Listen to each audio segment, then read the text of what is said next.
안녕하세요. 저는 결혼을 앞두고 있던 30대 후반의 여성입니다. 원래는 결혼 생각이 없었는데 뒤늦게 남편을 만나 결혼을 계획하게 되었어요.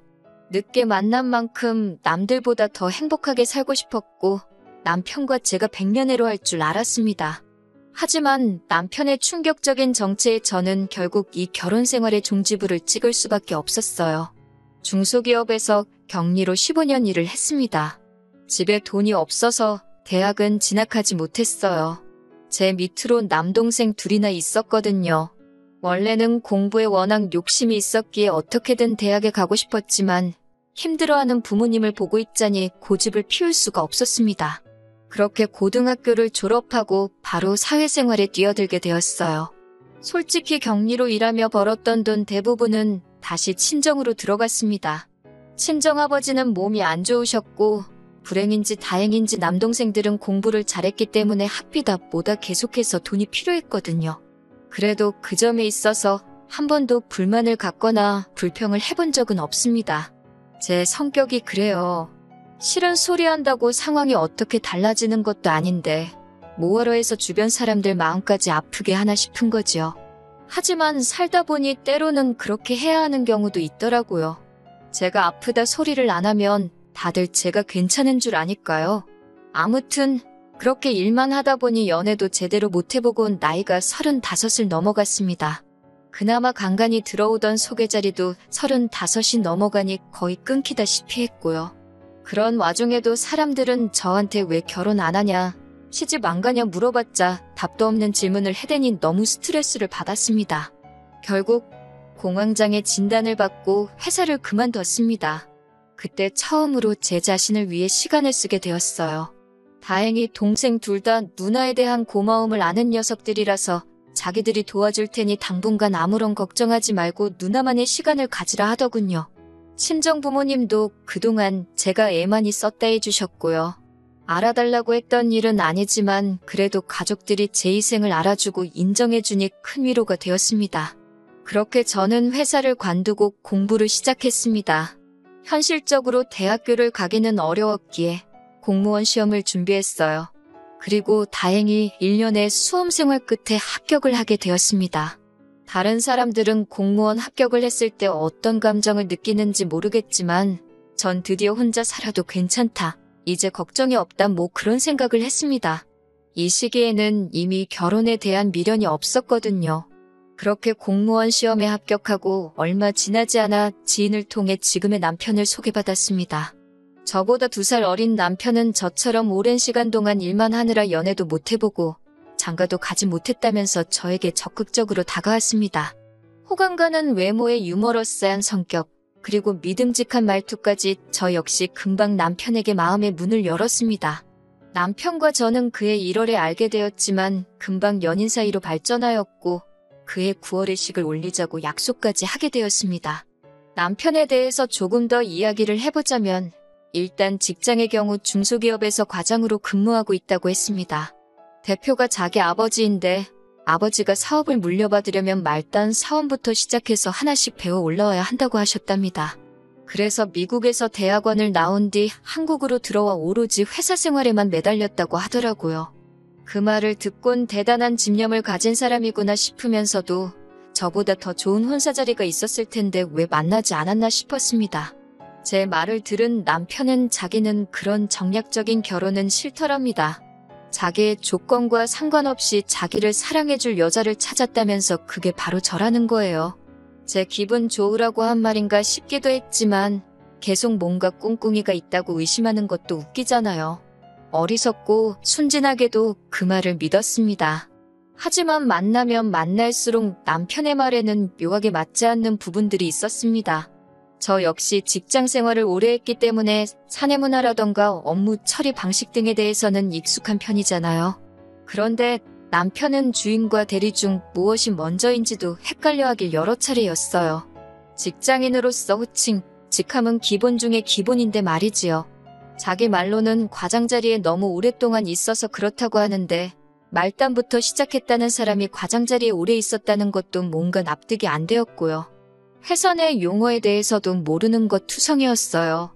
처음에는 단순히 실수였겠지라고 생각했지만 그런 일이 짧은 기간 동안 몇 번이고 반복되니 저로서는 정말 직장 생활을 하는 게 맞나 싶었고 결국 남편에게 당신이 일하는 회사에 가보고 싶다고 물어보게 되었습니다. 남편은 갑작스러운 제 제안에 좀 놀란 눈치였지만 그러자고 하더군요. 간 김에 자기 아버지한테 인사도 드리자면서요. 며칠 뒤 남편 회사에 찾아갔습니다. 도착하면 전화하라더니 전화를 아무리 해도 받지를 않더라고요. 결국 직원으로 보이는 사람에게 남편 이름을 말하며 여기서 일한다고 들었는데 오늘 안 나왔냐고 물었어요. 그러자 여기서 일하는 건 맞지만 출근 여부는 말해줄 수 없다며 직접 연락해보라고 하더라고요. 연락은 닿지 않지. 아무도 말은 안 해주지. 속상했지만 말해줄 수 없다는 직원의 말도 일리가 있었기 때문에 집으로 돌아가 남편으로부터 연락이 올 때까지 기다렸습니다. 그리고 늦은 밤이 되어서야 연락이 왔어요. 교통사고가 나는 바람에 병원에 있었다고 하더라고요. 너무 놀란 제가 당장이라도 찾아가겠다고 했지만 걱정시키고 싶지 않다면서 며칠 뒤에 만나자고 하더라고요. 아픈 사람한테 제 고집을 밀어붙일 수는 없는 노릇이었으니 기다릴 수밖에 없었습니다. 그리고 적어도 남편이 그 회사에서 근무를 한다는 사실은 확인이 되었으니 그것만으로도 다행이다 싶었지요. 조금씩 남편에 대한 믿음이 다시 회복되어 가고 있었습니다. 둘이 9월에 결혼하자고 약속은 한 상태였기에 6월에 양가어른을 모시고 상견례를 진행했어요. 원래는 좀 더 일찍 하려고 했었는데 시부모님께서 여행을 다녀오신다고 하여 좀 늦어지게 되었지요. 여행 중 제가 생각나서 샀다며 시어머니께서 귀걸이 한 쌍을 주셨습니다. 그 정도로 다정한 분이셨어요. 시아버지 또한 저에게 혼수며 예단이며 바라는 것은 없으니 몸만 오면 된다고 말씀해 주셨고요. 저희 부모님은 딸이 결혼도 못하고 평생 혼자 살까봐 걱정이 크셨는데 뒤늦게나마 좋은 집에 시집가게 되었다고 무척 기뻐하셨습니다.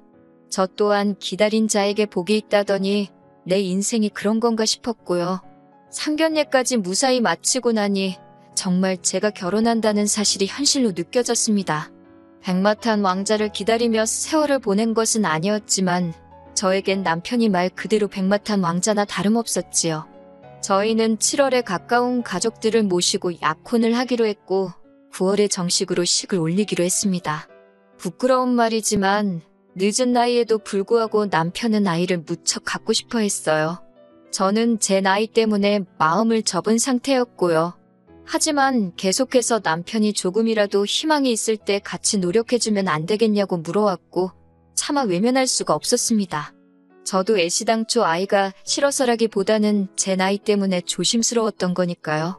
그러다 상견례까지 마치고 청첩장까지 찍어낸 이후로는 남편의 말에 따르기로 결정을 내렸습니다. 결혼을 계획 중이었으니 허락하지 않을 이유가 없다고 생각했어요.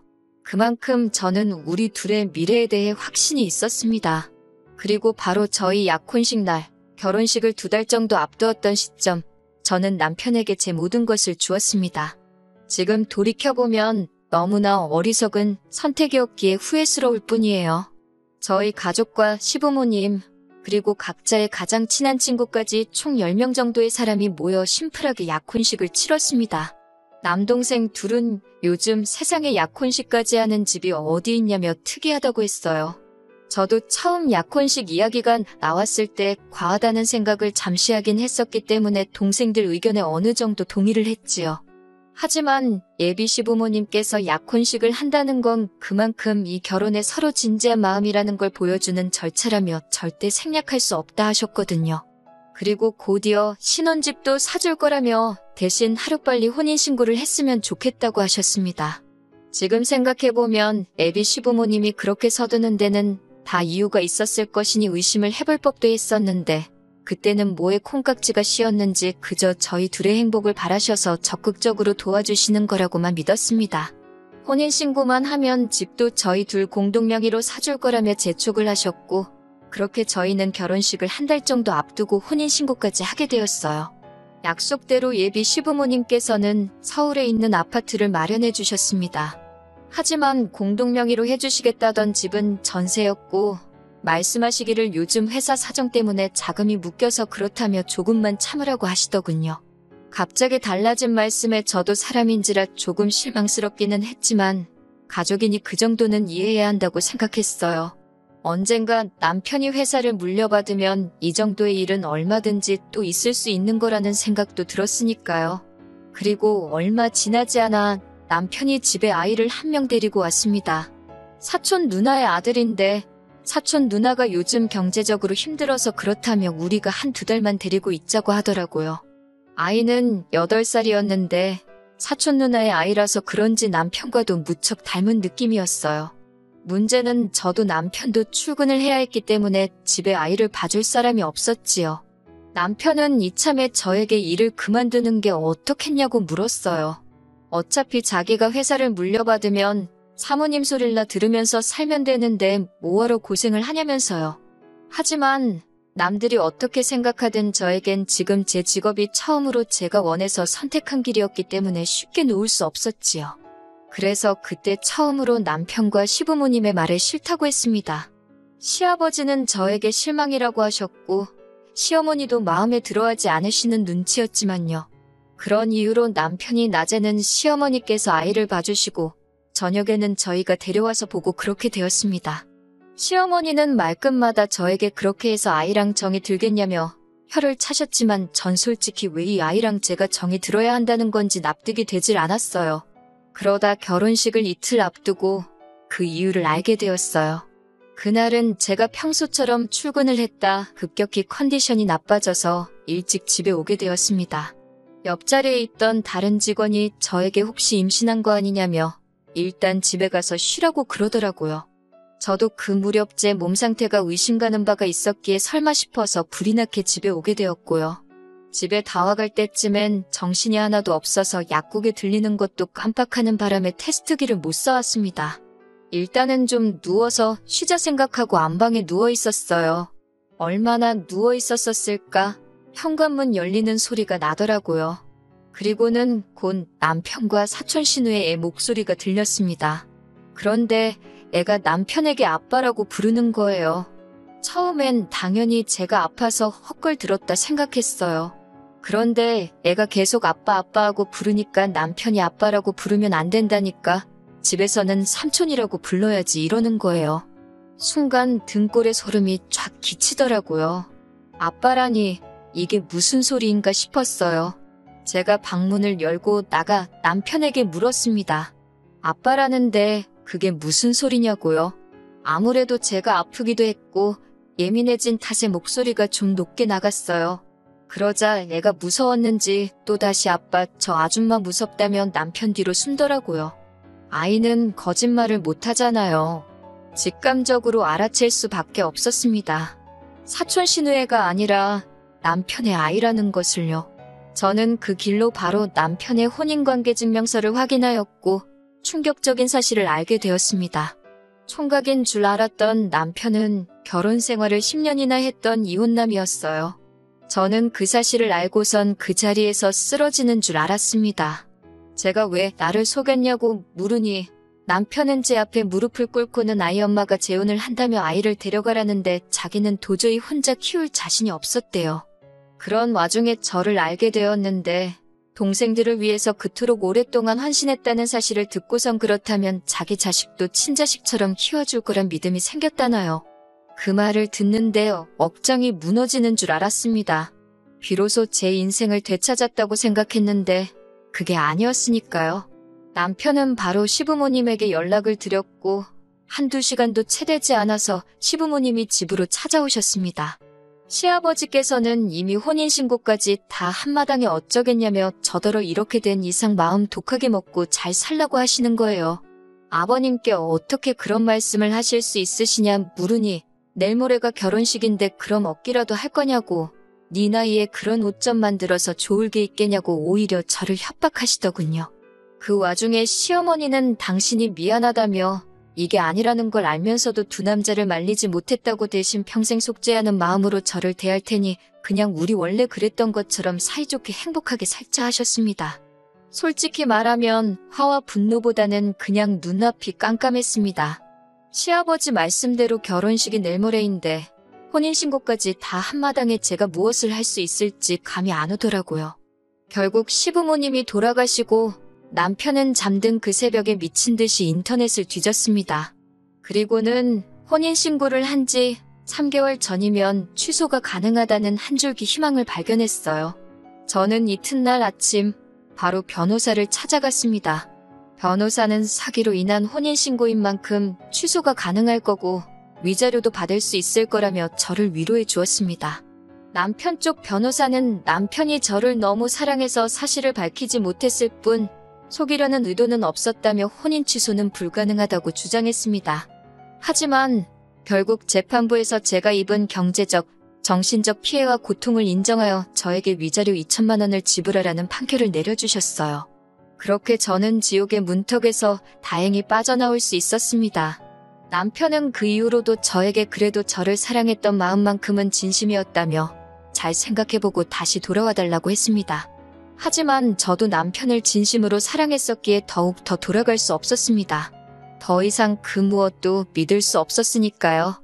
이 모든 사실들을 알게 된 제 두 남동생은 붕괴했고 동시에 자기들 때문에 제가 인생에서 너무 많은 것을 놓치고 희생하며 산 것에 대해 미안하다고 눈물을 보였습니다. 친정부모님도 한숨만 내쉬면서 능력 없는 당신들 탓이라고 미안하다 하셨고요. 그런 가족들의 모습을 보는 건 남편과 헤어지는 것보다 훨씬 더 가슴 아프고 속상한 일이었습니다. 벌써 1년도 더 된 이야기라서 지금은 마음이 많이 편해진 상태입니다. 죽을 만큼 매달리던 남편도 소문에 의하니 어떤 여자를 만나 결국 재혼에 성공한 것 같더군요. 그 여자는 남편의 과거를 알고 있는지 모르겠지만 이제 제가 나설 자리도 아니고 조금도 엮이고 싶지도 않네요. 저는 남편에게 받은 위자료로 대학에 가려고 합니다. 부족한 학비는 동생들이 도와주겠다며 누나가 해보고 싶은 거 더 늦기 전에 실컷 해보라고 응원해주더라고요. 제 인생에 어쩌면 남편이나 결혼 같은 건 없을지도 모릅니다. 하지만 늦게나마 이렇게 제가 가고 싶던 그 길을 갈 수 있음에 감사한 마음입니다. 욕심내지 않고 작은 것들에 감사하며 살다 보면 또 좋은 날이 오지 않을까요?